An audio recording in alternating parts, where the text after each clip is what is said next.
ಒತ್ತಡದ ಜೀವನ, ಬದಲಾಗ್ತಿರುವ ಜೀವನ ಶೈಲಿ, ಜನರಿಗೆ ನೂರಾರು ಆರೋಗ್ಯ ಸಮಸ್ಯೆ, ಯಾವ ಸಮಸ್ಯೆಗೆ ಯಾವ ಚಿಕಿತ್ಸೆ ಅನ್ನೋದೇ ದೊಡ್ಡ ಚಿಂತೆ. ಇಂತಹ ಸಮಸ್ಯೆ ಇರೋರಿಗೆ ಒಂದೇ ವೇದಿಕೆಯಲ್ಲಿ ಸಿಗುತ್ತೆ ಉತ್ತರ.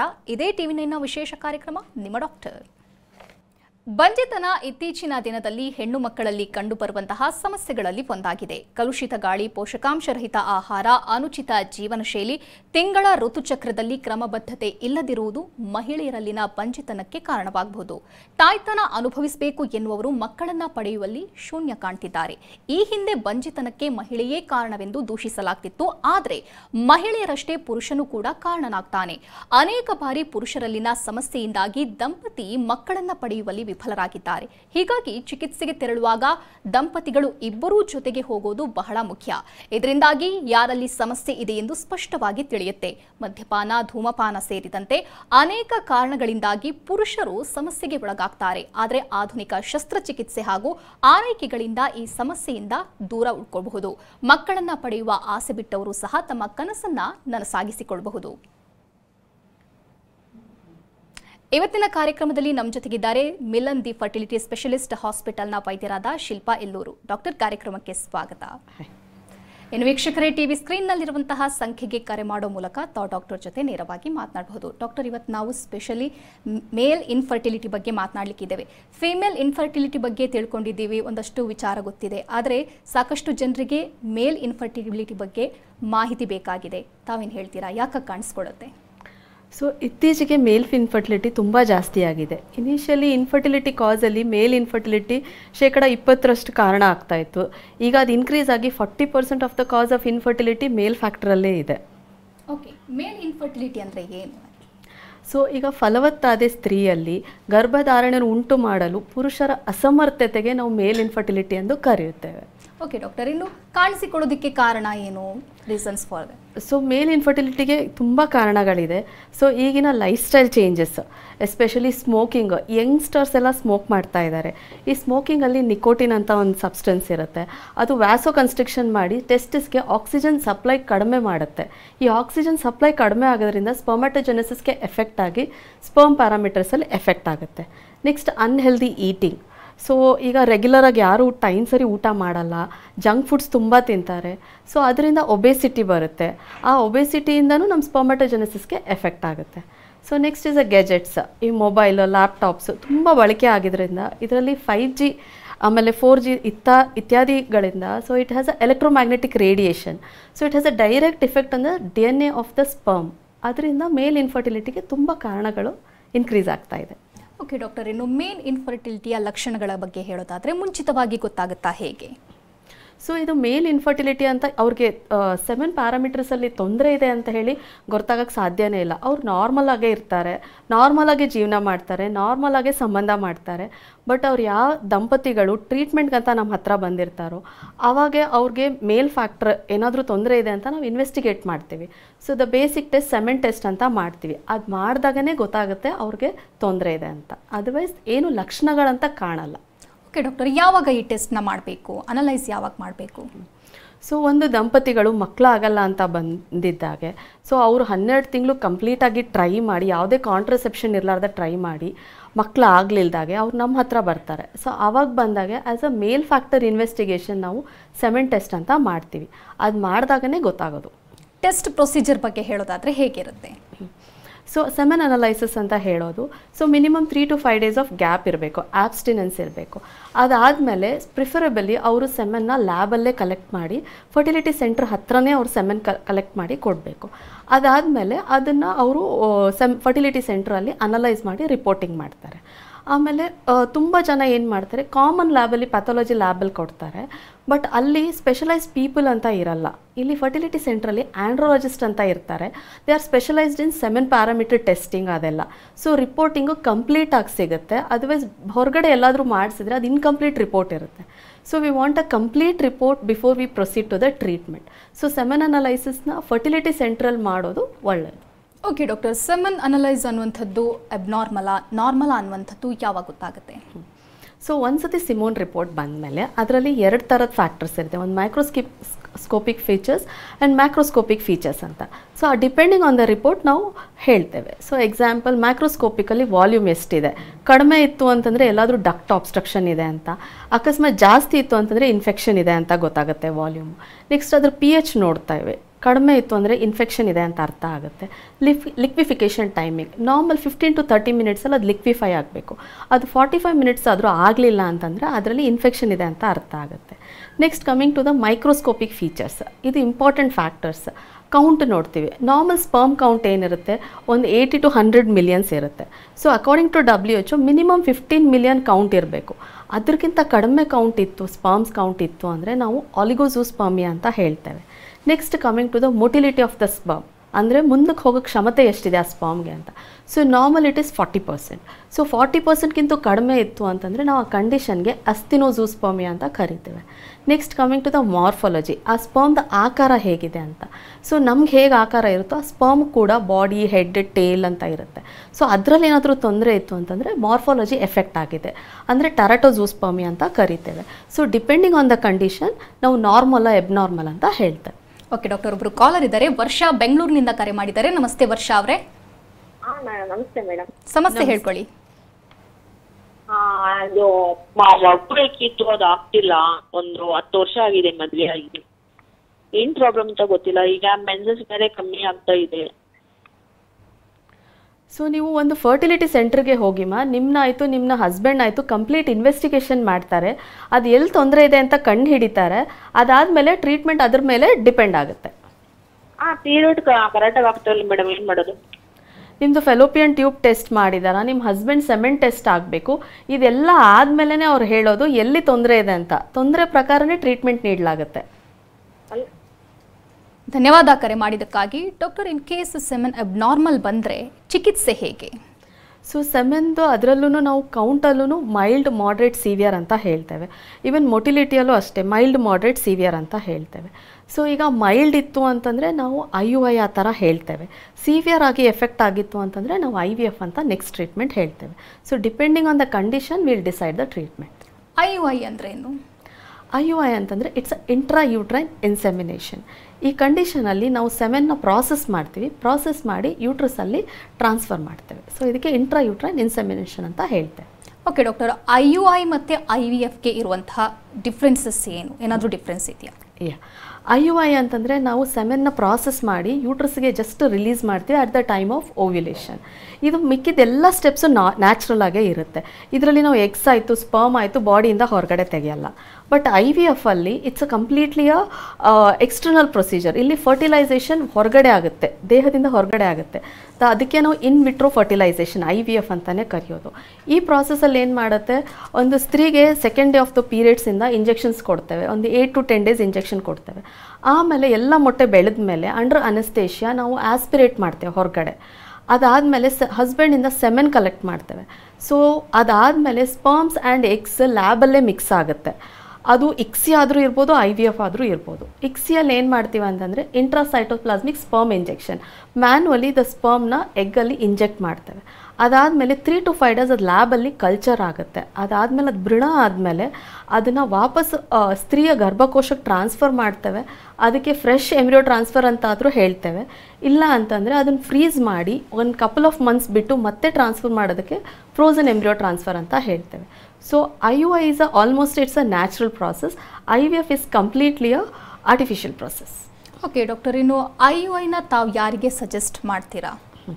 ಸೊ IUIಗೆ ಅಂತಂದರೆ ಈಗ ಒಂದು ದಂಪತಿಗಳು ಮದುವೆ ಆಗಿದೆ, ಎಲ್ಲ ಬೇಸಿಕ್ ಇನ್ವೆಸ್ಟಿಗೇಷನ್ ನಾರ್ಮಲ್ ಇದೆ, 1 ವರ್ಷ ನಾವು ಟ್ರೈ ಮಾಡಿದ್ದೀವಿ, ಅವ್ರಿಗೆ ಅನ್ಎಕ್ಸ್ಪ್ಲೇನ್ಡ್ ಇನ್ಫರ್ಟಿಲಿಟಿ ಅಂತ ಹೇಳ್ತೇವೆ, ಅವ್ರಿಗೆ ನಾವು IUI ಹೇಳ್ತೇವೆ.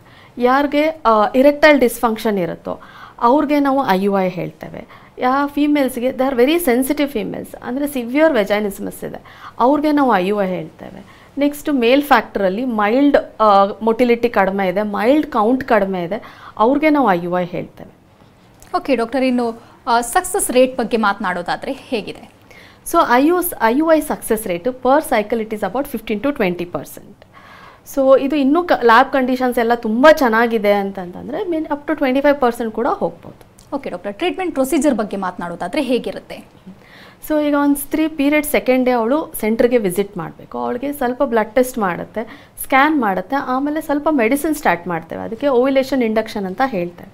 ಅದಾದಮೇಲೆ ರೆಗ್ಯುಲರ್ ಆಗಿ ಅವಳಿಗೆ ಫಾಲಿಕ್ಯುಲರ್ ಸ್ಟಡಿ ಅಂತ ಸ್ಕ್ಯಾನಿಗೆ ಕರಿತೇವೆ. So 8th day, 10th day and 12th day. So ಯಾವಾಗ ಡಾಮಿನೆಂಟ್ ಫಾಲಿಕಲ್ 18 to 20 ಮಿಲಿಮೀಟರ್ ಆಗುತ್ತೋ ಆವಾಗ ನಾವು ಟ್ರಿಗರ್ ಇಂಜೆಕ್ಷನ್ ಅಂತ ಕೊಡ್ತೇವೆ. ಸೊ ಟ್ರಿಗರ್ ಇಂಜೆಕ್ಷನ್ ಕೊಟ್ಟು 36 hours ನಾವು IUI ಅಂತ ಮಾಡ್ತೇವೆ. ಸೊ IUI ಮಾಡೋದಿನ ಕಪಲ್ಸ್ ಹಾಸ್ಪಿಟ್ಲಿಗೆ ಬರಬೇಕು. ಆಮೇಲೆ husband has to give the semen sample. ಅದು ಪ್ರಾಸೆಸ್ ಆಗುತ್ತೆ. Once he gives the sample at least 1 hour to 1.5 hour ಅದು ಪ್ರಾಸೆಸ್ ಆಗುತ್ತೆ. ಅದು ಪ್ರಾಸೆಸ್ ಆದಮೇಲೆ ಅವಳು ಗರ್ಭಕೋಶಕ್ಕೆ ವಾಪಸ್ ಟ್ರಾನ್ಸ್ಫರ್ ಮಾಡ್ತೀವಿ ಕ್ಯಾಥೆಟರ್ನಿಂದ. ಅದಾದ ನಂತರ ಅವಳು ಒಂದು 20 minutes ಮಲಗಿ ಹೊರಡ್ಬೋದು and routine life she can follow. Okay doctor, ಸಾಕಷ್ಟು ಜನರಿಗೆ ಕನ್ಫ್ಯೂಷನ್ಸ್ ಇದೆ. ಎಷ್ಟು ದಿನ ಅಡ್ಮಿಟ್ ಆಗಬೇಕು, ಎಷ್ಟು ದಿನದ ಪ್ರೊಸೆಸ್, ಇದರ ಬಗ್ಗೆ ಹೇಳೋದಾದರೆ? So IUI is a day care procedure. ಅವರು ರೂಟೀನಾಗಿ ಹೇಗೆ ಹಾಸ್ಪಿಟ್ಲಿಗೆ ವಿಸಿಟ್ ಮಾಡ್ತಾರೆ ಅದೇ ಥರ ಹಾಸ್ಪಿಟ್ಲಿಗೆ ಬರಬೇಕು. ಸೊ ಒಂದು ಸತಿ ಪ್ರಾಸೆಸ್ ಆಗಿ IUI ಆದಮೇಲೆ ಒಂದು 20 minutes ಮಲಗಿ ಅದಾದಮೇಲೆ ಹೊರಡ್ಬೋದು. ಸೊ ಅಡ್ಮಿಷನ್ ಅಂತ ಏನೂ ನೆಸೆಸರಿ ಇಲ್ಲ. ಬಟ್ ಯಾರಿಗೆ ನಾವು ಅನಸ್ತೇಷಿಯಾ ಕೊಡ್ತೀವೋ, ತುಂಬ ಸೆನ್ಸಿಟಿವ್ ಇರ್ತಾರೆ, ಸೊ ಅವರು ಒಂದು 3 hours ಇರಬೇಕಾಗುತ್ತೆ post anaesthesia. Otherwise it's a OPD procedure. Okay doctor, is it painful? So IUI is it's a painless procedure unless and until the woman is very sensitive. We do it under anesthesia. So it's a painless procedure. But ತುಂಬಾ ಜನಕ್ಕೆ ಮಿತ್ ಇದೆ ಅದು painful ಅಂತ. It's a painless procedure. Okay, ಟ್ರೀಟ್ಮೆಂಟ್ನ ನಂತರದಲ್ಲಿ ಹೇಗಿರಬೇಕು? Rest ತಗೋಬೇಕಾ? ಮೊದಲಿನಂತೆ ಕೆಲಸ ಮಾಡ್ಬೋದಾ, ಮಾಡಬಾರ್ದಾ? ಸಾಕಷ್ಟು ಜನರಿಗೆ ಕನ್ಫ್ಯೂಷನ್ಸ್ ಇದೆ. ಇದ್ರ ಬಗ್ಗೆ ಹೇಳೋದಾದರೆ? ಸೊ IUI ಆದಮೇಲೆ ರೆಸ್ಟ್ ಅಂತ ಏನು ರಿಕ್ವೈರ್ಡ್ ಇಲ್ಲ. ಒಂದು 20 minutes ಹಾಸ್ಪಿಟ್ಲಲ್ಲಿ ನಾವು ಏನು ಮಲಗ್ಲಿಕ್ಕೆ ಹೇಳ್ತೀವೋ ಅಷ್ಟಾದರೆ ಸಾಕು. ಅದಾದಮೇಲೆ ಅವ್ರು ರೂಟೀನ್ ಲೈಫ್ ಮಾಡ್ಬೋದು. ಅದರಲ್ಲಿ ರೂಟೀನ್ ಲೈಫಲ್ಲಿ ಏನೂ ಚೇಂಜ್ ಇಲ್ಲ. ಮನೆ ಕೆಲಸ ಆಯಿತು, ಅಂದರೆ ಆಫೀಸ್ಗೆ ಹೋಗೋದು, all the things they can do. Okay doctor, okay doctor, caller ಇದ್ದಾರೆ. ಬೆಂಗಳೂರಿನಿಂದ ಸುರೇಶ್ ಅಂತ ಕರೆ ಮಾಡಿದ್ದಾರೆ. ನಮಸ್ತೆ. ನಮಸ್ಕಾರ ಮೇಡಮ್. ಸಮಸ್ಯೆ ಹೇಳ್ಕೊಳ್ಳಿ, ಡಾಕ್ಟರ್ ಇದ್ದಾರೆ. ನಮಸ್ಕಾರ ಮೇಡಮ್. ಪ್ರಶ್ನೆ ಕೇಳಿ. ತಮ್ಮ ಪ್ರಶ್ನೆ ಕೇಳಿ. ನಮಸ್ಕಾರ ಮೇಡಮ್. ನಮಸ್ಕಾರ, ಹೇಳಿ ಮೇಡಮ್. ನಮ್ಗೆ ನಾವು ಇಲ್ಲಿ ಕೆಲಸ ಮಾಡಕ್ಕಿಂತ 9 ವರ್ಷ ಆಯ್ತು ಸರ್. ನಮ್ ಮೇಡಮ್ ಮದುವೆ ಆಗಿ 9 ವರ್ಷ ಆಯ್ತು ಸರ್. ಇನ್ನ ಮಕ್ಕಳಾಗಿಲ್ಲ ಮೇಡಮ್ ನಮ್ಗೆ.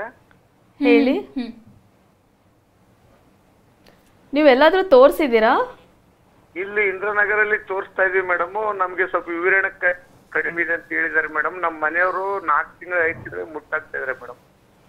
ಓಕೆ, ನಿಮ್ಮ ವೀರ್ಯ ಕಡಿಮೆ ಇದೆ ಅಂತಂದರೆ ಮೈಲ್ಡಾ ಸಿವಿಯರ್ ಅಂತ ಏನಂತ ಹೇಳಿದ್ದಾರೆ?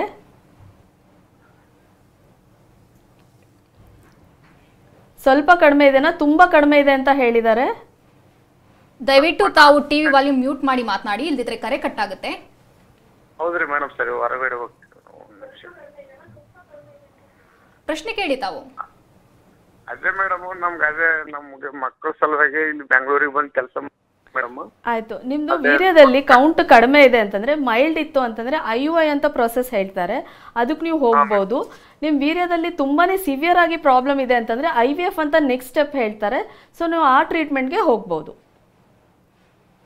ಧನ್ಯವಾದ ಕರೆ ಮಾಡಿದ್ದಕ್ಕಾಗಿ. ಡಾಕ್ಟರ್, ಇನ್ನು ಎಷ್ಟು ಸೈಕಲ್ ಮಾಡಬೇಕಾಗತ್ತೆ? ಹಾಂ, ಸೊ ಒಂದು IUI ಸಕ್ಸಸ್ ರೇಟ್ 15 to 20% ಇರೋದ್ರಿಂದ ಸೊ ಮಿನಿಮಮ್ ಒಂದು 3 to 4 cycles ಆದರೂ ನಾವು IUI ಮಾಡ್ತೇವೆ ನೆಕ್ಸ್ಟ್ ಸ್ಟೆಪ್ ಹೋಗೋದಕ್ಕಿಂತ ಮುಂಚೆ.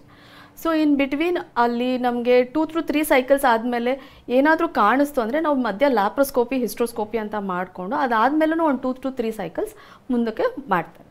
ಓಕೆ ಡಾಕ್ಟರ್, ಕಾಲರ್ ಇದ್ದಾರೆ. ಸಂಗೀತ ಬೆಂಗಳೂರಿನಿಂದ ಕರೆ ಮಾಡಿದ್ದಾರೆ. ನಮಸ್ತೆ. ನಮಸ್ತೆ ಡಾಕ್ಟರ್ ಇದ್ದಾರೆ, ಮಾತನಾಡಿ. ನಮಸ್ತೆ ಮೇಡಮ್. ನಮಸ್ತೆ ಮಾ, ಹೇಳಿ. ಮಗಳಿಗೆ 2 ವರ್ಷ ಆಗಿದೆ ಮದ್ವೆ ಆಗಿ, ಮಕ್ಕಳಾಗಿಲ್ಲ. ಅವರಿಗೆ ಫೈಬ್ರಾಯ್ಡ್ ಇತ್ತು ಮತ್ತೆ ಸಿಸ್ಟ್ ಇತ್ತು, ಅದೆಲ್ಲ ರಿಮೂವ್ ಮಾಡಿ ಎಲ್ಲ ಕರೆಕ್ಟ್ ಆಗಿದೆ. ಬಟ್ ಇವಾಗ ಅದು ನಾರ್ಮಲ್ ಆಗಿ ಆಗುತ್ತಾ ಅಥವಾ ಅದಕ್ಕೆ ಏನಾದ್ರೂ ನಾವು ಟ್ರೀಟ್ಮೆಂಟ್ ಮಾಡಿಸ್ಬೇಕಾ ಹೇಳಿ ಮೇಡಮ್? ಹಾಂ, ಓಕೆ. ಅವ್ರದ್ದು ಮನೆಯವ್ರದ್ದು ವೀರ್ಯ ಟೆಸ್ಟ್ ಆಗಿದೆನಮ್ಮ? ಆಗಿದೆ ಮೇಡಮ್, ಅದೆಲ್ಲ ಕರೆಕ್ಟ್ ಆಗಿದೆ. ಓಕೆ, ಸೊ ಹಾಗಿತ್ತಂದರೆ ಒಂದು 3 to 6 months ನ್ಯಾಚುರಲ್ ಆಗೇ ಟ್ರೈ ಮಾಡ್ಬೋದು. ಆಮೇಲೆ AMH ಅಂತ ಒಂದು ಬ್ಲಡ್ ಟೆಸ್ಟ್ ಇರುತ್ತೆ, ಅದು ಮಾಡ್ಲಿಕ್ಕೆ ಹೇಳಿ. ಅದು AMH 2 to 4 ಇತ್ತು ಅಂತಂದರೆ ಒಂದು 6 months ನ್ಯಾಚುರಲ್ ಆಗೇ ಟ್ರೈ ಮಾಡ್ಬೋದು. ಅದು ಆಗದಿತ್ತಂತಂದರೆ ನೆಕ್ಸ್ಟ್ ಸ್ಟೆಪ್ IUIಗೆ ಹೋಗ್ಬೋದು ನಾ. ಧನ್ಯವಾದ ಕರೆ ಮಾಡಿದ್ದಕ್ಕಾಗಿ. ಇನ್ ಕೇಸ್ ಅದು ಫೇಲ್ ಆದರೆ ಏನು ಮಾಡಬೇಕು? ಸೊ IUI ನಾವು 3 to 4 ಸೈಕಲ್ ಟ್ರೈ ಮಾಡ್ತೇವೆ. ಅದು ಫೇಲ್ ಆಯ್ತಂದರೆ ನೆಕ್ಸ್ಟ್ ಸ್ಟೆಪ್ಪು IVFಗೆ ನಾವು ಹೇಳೋದು. IVFಲ್ಲೂ ICSI ಅಂತ ಹೇಳ್ತೇವೆ. ICSI ಅಂತಂದರೆ ಇಂಟ್ರಾಸೈಟೋಪ್ಲಾಸ್ಮಿಕ್ ಸ್ಪರ್ಮ್ ಇಂಜೆಕ್ಷನ್. ಇಲ್ಲಿ ನಾವು ಎಗ್ಸ್ ಕಲೆಕ್ಟ್ ಮಾಡಿದ್ಮೇಲೆ ಸ್ಪರ್ಮ್ಸ್ನ ಮ್ಯಾನ್ಯಲ್ ಆಗಿ ಎಗ್ಸಲ್ಲಿ ಇಂಜೆಕ್ಟ್ ಮಾಡ್ತೇವೆ by our embryologist. Okay doctor, semen abnormal ಇದ್ದರೆ ತಾವು IUI ಸಜೆಸ್ಟ್ ಮಾಡ್ತೀರಾ? ಇನ್ ಕೇಸ್ ದಂಪತಿಗಳಲ್ಲಿ ದುಡ್ಡಿಲ್ಲ, ಪಾಪದವರು ಅಂತ ಆದರೆ ಏನು ಮಾಡಬೇಕು ಅವರು? ಸೊ IUIಯಲ್ಲಿ ಅವ್ರದ್ದು ಸೆಮೆನ್ ಪ್ಯಾರಾಮೀಟರ್ಸಲ್ಲಿ ತುಂಬ ಪ್ರಾಬ್ಲಮ್ ಇದೆ. ಆಮೇಲೆ IVFಗೆ ಅವ್ರಿಗೆ ದುಡ್ಡಿಲ್ಲ ಅಂತಂದರೆ ನಾವು ನೆಕ್ಸ್ಟ್ ಡೋನರ್ ಸೆಮೆನ್ ತೊಗೊಂಡು IUI ಅಂತ ಹೇಳ್ತೇವೆ. ಸೊ ಡೋನರ್ ಸೆಮೆನ್ಸ್ ಅಂದರೆ ಈಗ ART ಬ್ಯಾಂಕ್ಸ್ ಅಂತ ಇರುತ್ತೆ, ಅಲ್ಲಿ donor samples are available. So ಅವ್ರ ಬ್ಲಡ್ ಗ್ರೂಪಿಗೆ ಅವ್ರದ್ದು ಎಕ್ಸ್ಟರ್ನಲ್ ಫೀಚರ್ಸ್ಗೆ ಮ್ಯಾಚ್ ಆಗೋ ಥರ ನಾವು ಆರ್ಡರ್ ಮಾಡಿ ಸೊ ಡೋನರ್ ಸೆಮೆನಿಂದ ನಾವು IUI ಕೂಡ ಮಾಡ್ಬೋದು. ಓಕೆ ಡಾಕ್ಟರ್, ಸಾಮಾನ್ಯವಾಗಿ ಸಾಕಷ್ಟು ಜನರಿಗೆ ಒಂದು ಕನ್ಫ್ಯೂಷನ್ ಇದೆ, ಮಿತ್ ಅಂತಲೂ ಹೇಳಬಹುದು. IUI ಟ್ರೀಟ್ಮೆಂಟ್ನಿಂದ ಹುಟ್ಟಿರುವಂತಹ ಮಗು ನಾರ್ಮಲ್ ಆಗಿರುತ್ತಾ, ಇರಲ್ವಾ, ಅಂದರೆ ಸ್ಪೆಷಲ್ ಆಗಿರುತ್ತಾ, ಹೇಗೆ ಅಂತ? ಸೊ ಈ IUI ಪ್ರಾಸೆಸ್ಸಲ್ಲಿ ನಾವು ಜಸ್ಟ್ ಸೆಮೆನ್ನ ಕಲೆಕ್ಟ್ ಮಾಡಿ ಗರ್ಭಕೋಶಕ್ಕೆ ಬಿಡ್ತೀವಿ. ಸೊ ಅದಾದಮೇಲೆ ನೆಕ್ಸ್ಟ್ ಎಲ್ಲ ಸ್ಟೆಪ್ ಕೂಡ ನಾರ್ಮಲ್ ಆಗೇ ಆಗುತ್ತೆ, ಐದರ್ ಫರ್ಟಿಲೈಸೇಷನ್ ಆಗಲಿ ಇಂಪ್ಲಾಂಟೇಷನ್ ಆಗಲಿ. ಸೊ ಆದ್ದರಿಂದ IUIಗೆ ಹುಟ್ಟಿರೋ ಮಕ್ಕಳು ನ್ಯಾಚುರಲಾಗಿ ಹುಟ್ಟಿದರೆ ಹೇಗಿರುತ್ತೋ ಅದೇ ಥರ ಇರುತ್ತೆ. So ದೇಟ್ will not be abnormal babies. So ಅವ್ರಿಗೆ ಅಕಸ್ಮಾತ್ ನ್ಯಾಚುರಲಾಗಿ ಹುಟ್ಟಿದ್ರೂ ಎಬ್ನಾರ್ಮಲ್ ಆಗಬೇಕು ಅಂತಿತ್ತಂದರೆ IUIಯಲ್ಲಿ ಕೂಡ ಎಬ್ನಾರ್ಮಲ್ ಆಗುತ್ತೆ. ಬಟ್ ಪರ್ಸೆ IUI ಮಾಡಿದ್ದೀವಿ ಅಂತ ಎಬ್ನಾರ್ಮಲ್ ಆಗುತ್ತೆ ಅಂತ ತಪ್ಪು ಕಲ್ಪನೆ. ಓಕೆ ಡಾಕ್ಟರ್, ಫೇಲ್ಯೂರ್ ಆಗುವಂಥ ಚಾನ್ಸಸ್ ಇರುತ್ತಾ IUI? So IUI success rate ಇರೋದೇ 20%. ಯಾಕಂದರೆ ಇದರಲ್ಲಿ ನಮಗೆ ಫರ್ಟಿಲೈಸೇಷನ್ ಆಗಲಿ ಇಂಪ್ಲಾಂಟೇಷನ್ ಆಗಲಿ ನಮ್ಮ ಕೈಯಲ್ಲೂ ಇರಲ್ಲ. We just release the semen into the uterus. So failure ಆಗೋ ಚಾನ್ಸಸ್ ಇರುತ್ತೆ. ಓಕೆ ಡಾಕ್ಟರ್, ಸೆಮೆನ್ ಕ್ವಾಲಿಟಿ ಹೆಚ್ಚಾಗಬೇಕು ಅಂತಾದರೆ ಏನು ಮಾಡಬೇಕು, ಇಂಪ್ರೂವ್ ಆಗಬೇಕು ಅಂತಾದರೆ? ಸೊ ನಾವು ಫಸ್ಟ್ ಅವ್ರಿಗೆ ಲೈಫ್ ಸ್ಟೈಲ್ ಚೇಂಜಸ್ ಹೇಳ್ತೇವೆ. ಸೊ ಹೆಲ್ದಿ ಡೈಟ್, ರೆಗ್ಯುಲರ್ ಆಗಿ ಎಕ್ಸಸೈಸ್ ಮಾಡೋದು, ತುಂಬ ಸ್ಟ್ರೆಸ್ಫುಲ್ ಲೈಫ್ ಇತ್ತಂದರೆ ಯೋಗ ಮೆಡಿಟೇಷನ್ ಮಾಡಲಿಕ್ಕೆ ಹೇಳ್ತೇವೆ. ಆ್ಯಂಡ್ ಆ್ಯಂಟಿ ಆಕ್ಸಿಡೆಂಟ್ಸ್ ಅಂತ ಸ್ವಲ್ಪ ಮೆಡಿಕೇಷನ್ ಕೊಡ್ತೇವೆ 2 to 3 months we give along with vitamin D. ಒಂದು ಸ್ವಲ್ಪ ದಿನ ಏನಾಗುತ್ತೆ, ವಿಟಮಿನ್ ಡಿ ಕೊಡೋದ್ರಲ್ಲಿಂದ ಸೆಮೆನ್ ಪ್ಯಾರಾಮೀಟರ್ಸ್ ಚೆನ್ನಾಗಾಗುತ್ತೆ. ಆಮೇಲೆ ಅಂಡರ್ಲೈಯಿಂಗ್ ಏನಾದರೂ ಅಬ್ನಾರ್ಮಲ್ ಸಿಸ್ಟಮಿಕ್ ಡಿಸೀಸಸ್ ಇತ್ತು ಅಂತಂದರೆ, ಡಯಾಬಿಟೀಸ್ ಇತ್ತಂದರೆ ಶುಗರ್ನ ವೆಲ್ ಕಂಟ್ರೋಲ್ ಮಾಡಲಿಕ್ಕೆ ಹೇಳ್ತೀವಿ. ಬ್ಲಡ್ ಪ್ರೆಷರ್ ಹೈ ಇತ್ತು ಅಂತಂದರೆ ಮೆಡಿಸಿನ್ ತೊಗೊಂಡು BP ಕಂಟ್ರೋಲ್ ಮಾಡಲಿಕ್ಕೆ ಹೇಳ್ತೇವೆ. ಸ್ವಲ್ಪ ಜನಕ್ಕೆ ಥೈರಾಯ್ಡ್ ಇಶ್ಯೂ ಇರುತ್ತೆ, either it can be hyperthyroidism or hypothyroidism. ಈ ಎರಡು ಕಂಡೀಷನಲ್ಲೂ ಸೆಮೆನ್ ಪ್ಯಾರಾಮೀಟರ್ಸ್ ಎಫೆಕ್ಟ್ ಆಗಿರುತ್ತೆ. ಸೊ ಅವ್ರಿಗೆ ನಾವು ಥೈರಾಯ್ಡ್ ಮೆಡಿಕೇಷನ್ ತೊಗೊಂಡು ಅದನ್ನ ಕಂಟ್ರೋಲ್ ಮಾಡಲಿಕ್ಕೆ ಹೇಳ್ತೇವೆ. ನೆಕ್ಸ್ಟ್ ಏನಾದರೂ ಇನ್ಫೆಕ್ಷನ್ ಇತ್ತು ಸೆಮೆನಲ್ಲಿ ಅಂತಂದರೆ ಆ್ಯಂಟಿಬಯೋಟಿಕ್ಸ್ ಕೊಡ್ತೇವೆ 2 ವಾರ. ಇದೆಲ್ಲ ಮಾಡೋದ್ರಿಂದ ಆಲ್ಮೋಸ್ಟ್ 30 to 40% ಸೆಮೆನ್ ಪ್ಯಾರಾಮೀಟರ್ಸಲ್ಲಿ ಇಂಪ್ರೂವ್ ಆಗುತ್ತೆ. ಸೊ ಒನ್ಸ್ ಇಂಪ್ರೂವ್ ಆಯಿತು ಅಂತಂದರೆ ನಾವು ನ್ಯಾಚುರಲ್ ಆಗೇನೂ ಮಾಡಲಿಕ್ಕೆ ಹೇಳ್ತೇವೆ. ಓಕೆ ಡಾಕ್ಟರ್, ಈ IUI ಅನ್ನೋಂಥದ್ದು ಎಷ್ಟು ದಿನದ ಪ್ರೋಸೆಸ್? ತಿಂಗಳಿದ್ದ, ಮಂತಿದ್ದ, ಎಷ್ಟು ದಿನದ ನಂತರದಲ್ಲಿ ಅವರಿಗೆ ರಿಸಲ್ಟ್ ಗೊತ್ತಾಗುತ್ತೆ? ಸೊ IUI ಅಂತಂದರೆ ಈಗ ಎಕ್ಸಾಂಪಲ್ ನಾನು ಇವತ್ತು IUI ಮಾಡಿದೆ ಅಂತಂದರೆ within after 2 weeks they have to do a home pregnancy kit. ಇಲ್ಲ ಅಂತಂತಂದರೆ ಬೀಟಾ HCG ಅಂತ ಒಂದು ಬ್ಲಡ್ ಟೆಸ್ಟ್ ಮಾಡುತ್ತೆ 2 weeks ಆದಮೇಲೆ. ಸೊ ಅದು ಪಾಸಿಟಿವ್ ಬಂತಂದರೆ ಪ್ರೆಗ್ನೆನ್ಸಿ ಇಸ್ ಕನ್ಫರ್ಮ್. ಸೊ ನಮ್ಗೆ 2 ವಾರದಲ್ಲಿ ಗೊತ್ತಾಗುತ್ತೆ IUI ರಿಸಲ್ಟ್. ಓಕೆ ಡಾಕ್ಟರ್, ಇನ್ನು ಕಾಸ್ಟ್ ಬಗ್ಗೆ ಹೇಳೋದಾದರೆ ಸಾಕಷ್ಟು ಜನರಿಗೆ ಚಿಕಿತ್ಸೆ ಪಡಿಬೇಕು ಅಂತ ಇರುತ್ತೆ, ಆದರೆ ಎಷ್ಟಿರುತ್ತೋ ಏನೋ ಅನ್ನುವಂಥ ಕನ್ಫ್ಯೂಷನಿಂದ ಹಿಂದೆ ಬೀಳ್ತಾರೆ. ಕಾಸ್ಟ್ ಬಗ್ಗೆ ತಾವು ಹೇಳೋದಾದರೆ ಮಿಲನ್ನಲ್ಲಿ? ಸೊ ಒಂದು ಸಾಮಾನ್ಯವಾಗಿ IUI ಎನಿ ಫರ್ಟಿಲಿಟಿ ಸೆಂಟ್ರಲ್ಲಿ ಒಂದು 8,000 to 12,000 ಅಂತ ಪರ್ ಸೈಕಲ್ಗೆ ಕಾಸ್ಟ್ ಇರುತ್ತೆ. ಓಕೆ ಡಾಕ್ಟರ್, ಇನ್ನು ಸ್ಪೆಷಲ್ ಕೇಸಸ್ ಬಗ್ಗೆ ಹೇಳೋದಾದರೆ ತಾವು ಸಾಕಷ್ಟು ರೋಗಿಗಳನ್ನು ನೋಡಿದ್ದೀರಾ, ತಮ್ಮಲ್ಲಿಗೆ ಬಂದಿರೋರನ್ನು ನೋಡಿದ್ದೀರಾ. ಸ್ಪೆಷಲ್ ಕೇಸಸ್ ಏನೇ? ಸೊ ಒಂದು ಕಪಲಲ್ಲಿ ಏನಾಗಿತ್ತು ಅಂತಂದರೆ semen parameters were severely affected. So ಆ ಥರ ಪುರುಷರಲ್ಲೇ ಕಾರಣ ಇತ್ತು. ಸೊ ಅವ್ರಿಗೆ ನಾವು ಫಸ್ಟ್ ಬ್ಲಡ್ ಟೆಸ್ಟ್ ಆಗಿ ಮಾಡಿದ್ವಿ, ಆಮೇಲೆ ಜೆನೆಟಿಕ್ ಟೆಸ್ಟ್ ಕೂಡ ಮಾಡಿದ್ವಿ. ಆ ಜೆನೆಟಿಕ್ ಟೆಸ್ಟಲ್ಲಿ ಗೊತ್ತಾಯಿತು ಹಸ್ಬೆಂಡಲ್ಲಿ ಜೆನೆಟಿಕ್ ಪ್ರಾಬ್ಲಮ್ ಇದೆ ಅಂತ. ಸೊ ಅವ್ರಿಗೆ ಕೌನ್ಸಲ್ ಮಾಡಿದ್ವಿ. So they we very reluctant to accept the genetic testing ಆಯಿತು, ಅದೆಲ್ಲ ಆಯಿತು. ಆಮೇಲೂ ಹೇಳಿದ್ವಿ, ಜೆನೆಟಿಕ್ ಟೆಸ್ಟ್ ಮಾಡಿದರೂ ಕೂಡ ಆ ಮಗುಗೆ ಬರೋದಿದೆ ಅಂತ ಅವ್ರಿಗೆ ಗೊತ್ತಾಯಿತು. ಸೊ ಅದಾದಮೇಲೆ ಅವ್ರಿಗೆ ಡೋನರ್ ಸೆಮೆನ್ ತೊಗೊಂಡು we did IVF and they conceived.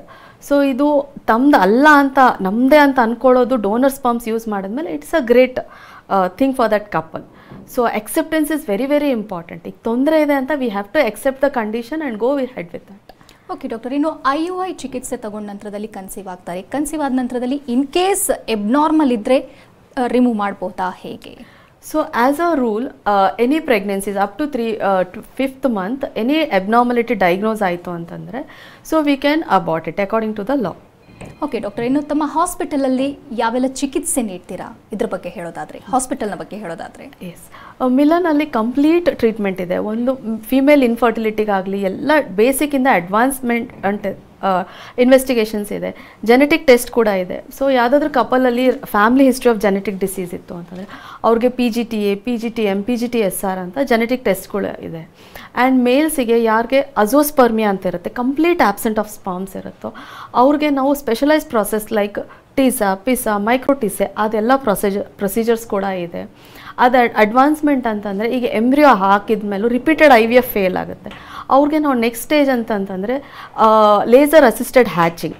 ಈ ಭ್ರೂಣ ಹಾಕೋದ್ಕಿಂತ ಮುಂಚೆ we give a laser hatching so that ಅದು ಭ್ರೂಣದ ವಾಲ್ನ ಥಿನ್ ಮಾಡ್ತೇವೆ, ಮಾಡಿ ಆಮೇಲೆ ಎಂಬ್ರಿಯೋ ಟ್ರಾನ್ಸ್ಫರ್ ಮಾಡ್ತೇವೆ, ಅದು ಕೂಡ ಇದೆ. ನೆಕ್ಸ್ಟ್ ಎಂಬ್ರಿಯೋ ಗ್ಲೂ ಅಂತ, as we use Fevicol, so ಆ ಥರ ಎಂಬ್ರಿಯೋ ಗ್ಲೂ ಅಂತ ಸಿಗುತ್ತೆ. So before doing embryo transfer we use the embryo glue also. So lots of advancement is there. ERA test ಅಂತ ಮಾಡ್ತೇವೆ. ಸೊ ರಿಪೀಟೆಡ್ IVF ಫೇಲ್ ಆಗೋರಿಗೆ ಅವ್ರಿಗೆ ERA test ಅಂತ ಮಾಡ್ತೇವೆ.